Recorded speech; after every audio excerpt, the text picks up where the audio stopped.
రామ్టాక్కి తిరిగి స్వాగతం. America, Israel, Iran యుద్ధం మిలిటరీ స్థావరాల నుంచి ఆయిల్ బావులు, ఆయిల్ గిడ్డంగులు, ఆయిల్ రిఫైనరీలకు మళ్ళింది. ఇది అత్యంత ప్రమాదకర పరిస్థితి. ఎందుకంటే రష్యా ఉక్రెయిన్ యుద్ధం దాదాపుగా కొన్ని సంవత్సరాల నుంచి నడుస్తుంది. దానివల్ల అంతగా ప్రపంచం ప్రభావితం చెందల. అట్లానే ఇటీవల పాకిస్తాన్, ఆఫ్ఘనిస్తాన్ యుద్ధం జరుగుతుంది. ఎవడకు పట్టలేదు కూడా, అసలు జరుగుతుంది అనేది కూడా ప్రపంచం ఆలోచిస్తూ ఉంది. కానీ ఈ యుద్ధం వచ్చేటప్పటికి ఇవాళ వీళ్ళు తీసుకున్నటువంటి చర్య ఏదైతే ఉందో, ముందుగా ఇరాన్ను మిగతా అరబ్ దేశాల మీద ఆయిల్ రిఫైనరీస్ మీద దాడి చేసింది. ఇప్పుడు ఇజ్రాయెల్, అమెరికా కూడా ఇరాన్ ఆయిల్ వీటి మీద దాడి చేస్తూ ఉంది. సో ఇప్పుడు ఇది ఎట్లయిపోయింది, రెండు వైపులా దాడి చేయటం వల్ల ఆ దేశాలకే నష్టం కాదు, ప్రపంచం మొత్తానికి నష్టం. ఆయిల్ కొరత, గ్యాస్ కొరత ఏర్పడితే ఇవాళ అది లేకపోతే, ఆ ఇంధనం లేకపోతే ప్రపంచం నడవదు అసలు. ఇవాళ ఆ పరిస్థితులు వచ్చినాయి. ఎందుకనంటే మొత్తం ఆయిల్ దాంట్లో 40% గల్ఫ్ నుంచే వస్తుంది, పర్షియన్ గల్ఫ్ నుంచి. గ్యాసు ఖతార్ ప్రధానమైంది అక్కడ. అసలు భారత్కు చూసుకునేటట్టయితే, మిగతా దేశాల సంగతి పక్కన పెట్టండి, భారత్ వరకు చూసుకునేటట్టయితే దాదాపు ఈ ఆయిల్ దిగుమతులు ఈ అరబ్ దేశాల నుంచి 50% ఉన్నాయి. గ్యాస్ అయితే అసలు ఎల్పిజి అయితే 80 నుంచి 85% ఉంది. ఎల్ఎన్జి అయితే 50 నుంచి 60% ఉంది. అంతా ఇక్కడి నుంచే వస్తుంది. సో గ్యాస్ విషయంలో అయితే మరీ ఎక్కువ ప్రమాదం కనపడతా ఉంది భారత్కి. ఇప్పుడు ఇదొక్కటే కాదండి, వ్యాపారం చూసుకుందాం.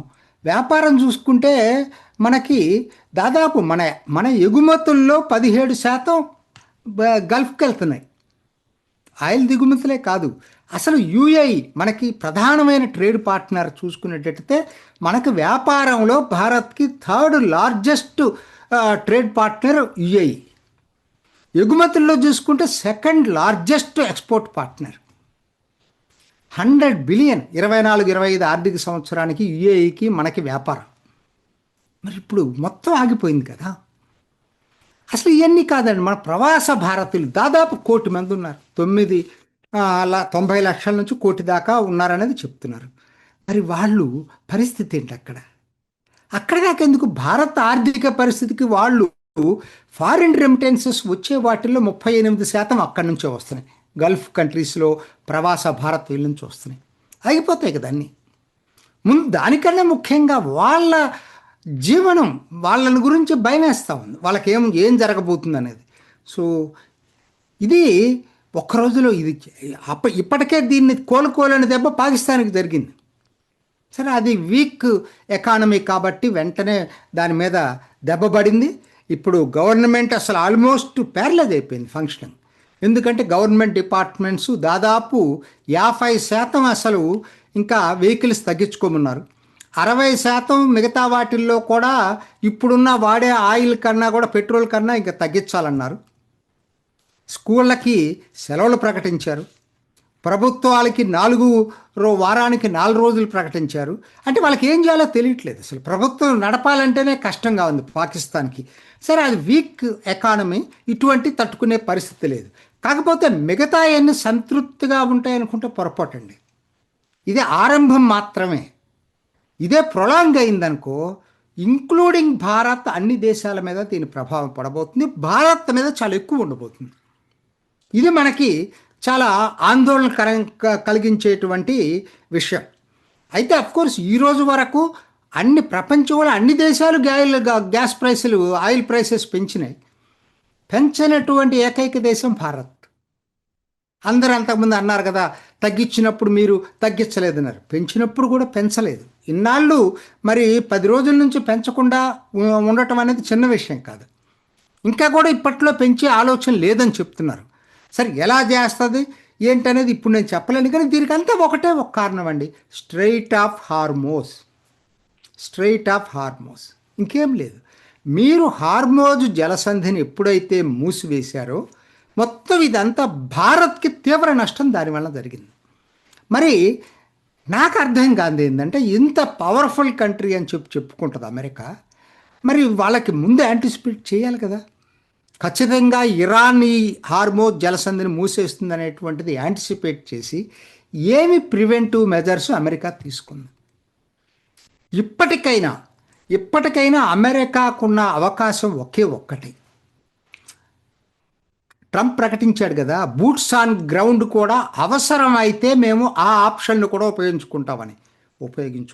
ఎక్కడ ఉపయోగించుకోవాలి తెలుసా? బందర్ అబ్బాస్ పోర్టు, తర్వాత కార్గ్ ఐలాండ్, ఆ హార్మోజ్ ఐలాండ్, ఇవన్నీ ఈ ప్లేస్ ఇదంతా ఎక్కడుంది భూభాగం? హార్మోజ్గాన్ ప్రావిన్స్. ఈ హార్మోజ్గాన్ ప్రావిన్స్లో ఆయన చెప్పినట్టుగా స్పెషల్ దళాల్ని దించైనా సరే దాన్ని కంట్రోల్లోకి తెచ్చుకుంది. మిగతా ఇరాన్ తోటి మనకు అనవసరం. దాన్ని కంట్రోల్లోకి తెచ్చుకోవటం ఏకైక లక్ష్యం.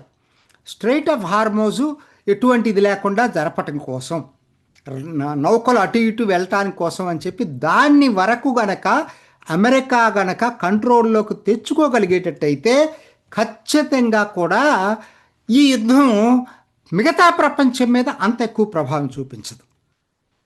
అఫ్కోర్స్ వాళ్ళకి ఆలోచన ఉందని నాకైతే అనిపిస్తుంది.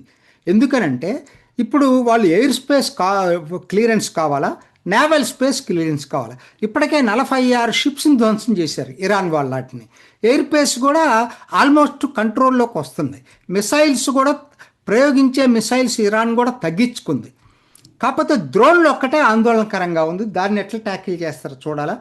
అది ఫస్ట్ స్టేజ్లో అది చేసిన తర్వాత సెకండ్ స్టెప్ నేను అనుకోవటం, అందరు అనుకోవటం అటు నుంచి కుర్దులు వస్తారని, ఇటు నుంచి బెలూచీలు వస్తారని. ఇదంతా ఏంటంటే పైకి చెప్పేటువంటిది. నాకున్నటువంటి అంచనా, ఇది నా వ్యక్తిగత అంచనా ఏంటంటే, స్ట్రైట్ ఆఫ్ హార్మోజ్ని నార్మల్సీ తీసుకురావటం కోసం హార్మోజ్గాన్ ప్రావిన్స్ మీద బూట్స్ ఆన్ గ్రౌండ్స్ అమెరికా చేపడుతుందనేటువంటి ఆలోచన నాకైతే ఉంది. అదొక్కటే ఆల్టర్నేటివ్ ఉంది అమెరికాకి. లేకపోతే ట్రంప్ ప్రతిష్ట దెబ్బతింటుంది, ట్రంప్ రాజకీయ భవిష్యత్తు దెబ్బతింటుంది. దాంతోపాటు భారత్కు వచ్చేసరికి చాలా దెబ్బది ఆర్థికంగా మనకి. So we are all let us hope strait of Hormuz మూసేయటం అనేది తాత్కాలికం. అమెరికా తగు నివారణ చర్యలు తీసుకొని వాటిని స్వాధీనంలోకి తెచ్చుకుంటుందని చెప్పి ఆశిద్దాం. ఇది భారత్ ప్రయోజనం రీత్యా. నేను యుద్ధ మెరిట్స్ డిమెరిట్స్లోకి వెళ్ళటలేదు. ఇది ఈనాటి రామ్ టాక్. ఇంకొక ఎపిసోడ్లో మళ్ళీ కలుసుకుందాం. నమస్తే. చూసారు కదండి, మరి ఈ వీడియో కనుక మీకు నచ్చినట్లయితే ఒక లైక్ కొట్టేసి మీ అభిప్రాయాన్ని కూడా కామెంట్ బాక్స్లో తెలియజేస్తూ ఇలాంటి ఇంట్రెస్టింగ్ అప్డేట్స్ కోసం మా ఛానల్ని సబ్స్క్రైబ్ చేసుకోండి.